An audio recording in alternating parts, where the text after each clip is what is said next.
10 கோடி உறுப்பினர்கள் என்ற இலக்குடன் வீடு வீடாக சென்று உறுப்பினர்களை சேர்க்கும் மகா சம்பர்க் அபியான் திட்டம் துவக்கப்பட உள்ளதாக பிரகாஷ் ஜவடேகர் கூறியுள்ளார்.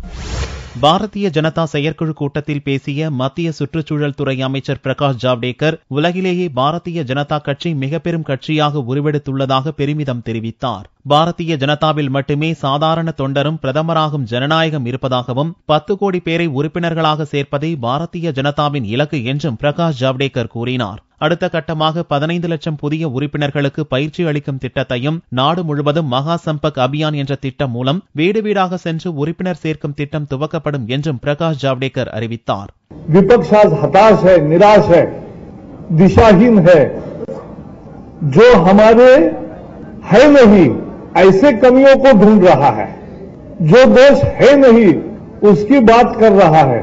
अध्यक्ष जी ने कहा जो हमारी दोष नहीं है उन कमियों को, जो नहीं है ऐसे दो कमियों को ढूंढो मत, ढूंढना है तो अपने नेता को ढूंढो.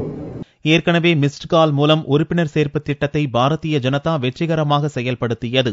இத்திட்டத்தின் மூலம் அதிக அளவில் உறுப்பினர்கள் சேர்ந்ததை அடுத்து உலகிலேயே அதிக உறுப்பினர்கள் கொண்ட கட்சி என்ற பெருமையை அக்கட்சி எட்டியது குறிப்பிடத்தக்கது.